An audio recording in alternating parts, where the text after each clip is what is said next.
నిజామాబాద్ జిల్లా ఎడపల్లి మండలం జాన్కంపేట్ సహకార సంఘం కార్యాలయంలో గురువారం సొసైటీ చైర్మన్ మిద్దె నరేందర్ అధ్యక్షతన మహాజన సభ సమావేశం జరిగింది. ఈ కార్యక్రమానికి ముఖ్య అతిథిగా ఎన్డీసీసీబీ బ్యాంక్ అధ్యక్షులు కుంట రమేష్ రెడ్డి మరియు బ్యాంక్ డైరెక్టర్లు గిర్దావర్ గంగారెడ్డి శరత్లు పాల్గొన్నారు. ఇందులో భాగంగా చైర్మన్ మిద్దె నరేందర్ సొసైటీకి ఒక బీరువాను ఎన్డీసీసీబీ బ్యాంక్ చైర్మన్ చేతుల మీదుగా డొనేట్ చేయడం జరిగింది. ఈ సందర్భంగా సొసైటీ చైర్మన్ నరేందర్ మరియు డైరెక్టర్లు కలిసి ఎన్డీసీసీబీ బ్యాంక్ అధ్యక్షులు డైరెక్టర్లకు పుష్పగుచ్చం ఇచ్చి శాలువాతో సన్మానించడం జరిగింది. సహకార సంఘం జమా ఖర్చులను సీఈఓ గంగారెడ్డి సభ్యులకు విన్నవించారు. అనంతరం వివిధ సమస్యలను మాజీ చైర్మన్లు సంఘ సభ్యులు సభ దృష్టికి తీసుకువెళ్లారు. గత ప్రభుత్వం మాఫీ ఇచ్చింది. మన సొసైటీ సభ్యులకు వచ్చిన మాఫీ 67,39,385 రూపాయలు. అయితే దీంట్లో 10,000, 20,000 ఉండి కూడా మాఫీ కానటువంటి రైతులు ఇప్పటికీ మిగిలిపోయి ఉన్నారు. ఒకటి చివరి వరకు ₹1,00,000 మాఫీ చేస్తామని చెప్పింది. ఎన్నికల కోడ్ రావడం వల్ల ఎన్నికల కోడ్ ఉన్నది కాబట్టి ఎన్నికల తర్వాత అది మాఫీ చేస్తామని చెప్పిండ్రు. ఆ 10,000 నుంచి మొదలుకుంటే ₹1,00,000 వరకు చాలా మందికి మాఫీ కాలేదు. దాని గురించి ఒక తీర్మానాన్ని ప్రవేశపెట్టాలని చెప్పి నేను చైర్మన్ గారిని కోరుతున్నాను. రెండో విషయం ఏంటంటే మన ఖర్చులకు సంబంధించి సిబ్బంది వేతనాలు 10,75,316 రూపాయలు. అంటే ఇంతకుముందు మనకు 2 లక్షలు 3 లక్షల కంటే ఎక్కువ అయ్యేది కాదు. వీళ్ళకి స్కేల్ వచ్చింది కాబట్టి ఇది పెరిగింది ఖర్చు. కానీ మన సొసైటీ ఇంత భరించే శక్తి మన సొసైటీకి లేదు.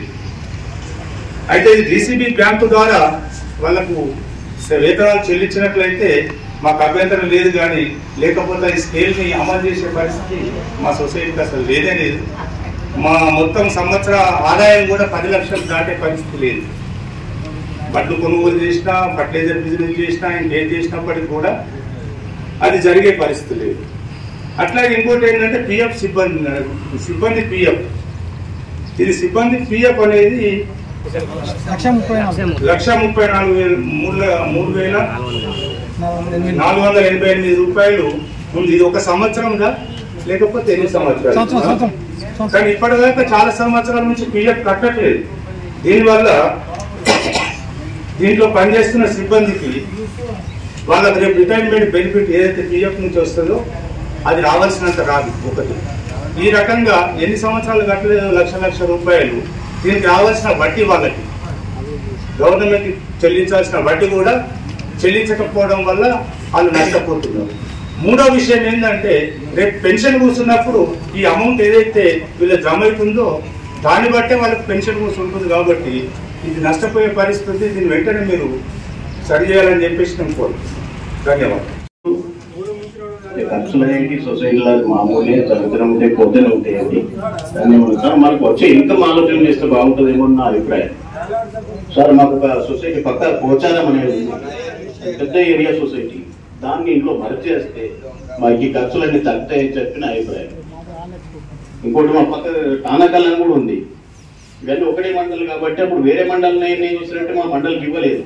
మేము గతంలో కూడా మేము ప్రపోజల్ పెట్టాము, అది కాలేదు. మాకు ఒకటి తాడెం కానీ తాడెం ప్లస్ పోచారం 2 సొసైటీలు మాకు ఇచ్చినట్టయితే ఈ ఖర్చులు మిగిలి మాకు బెనిఫిట్స్ ఆదాయం ఉంటాయని చెప్పిన మన ఖర్చు విషయాలు, జమా ఖర్చుల విషయాల గురించి, లెక్కల గురించి మనకు ముందు ఖర్చు చాలా తక్కువ ఉంటుండే, ఇప్పుడు చాలా పెరిగిపోయింది. ఎందుకంటే పాత ప్రభుత్వం ఏమి ఇచ్చిందా ఏమి ఇవ్వాలా, కొందరికైనా రుణమాఫీలు కొందరికి కాలేవు. ఇప్పుడు కూడా ఈ ప్రభుత్వం చేసిన రుణమాఫీలు కూడా అందరికి సరిగా కాలేవు. కొందరు ఇంకా నాకు కాలేదు నీకు కాలేదు అందరూ తిరుగుతున్నారు. వారికి కూడా సకాలంలో చేయించి రైతులను ఆదుకోవాలని కోరుతున్నాము.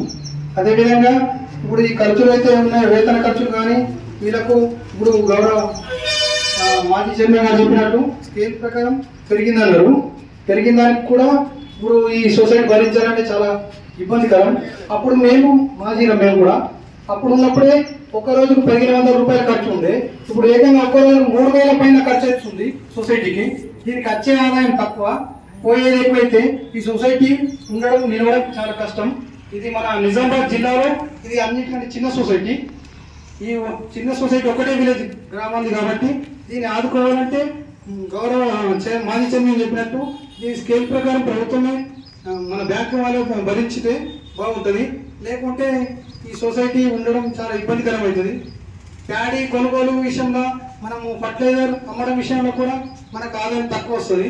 కాబట్టి దయచేసి దీన్ని గమనించి మన పెద్దలు దీని మీద మా సొసైటీని ఆదుకోవాలని కోరుతున్నాము.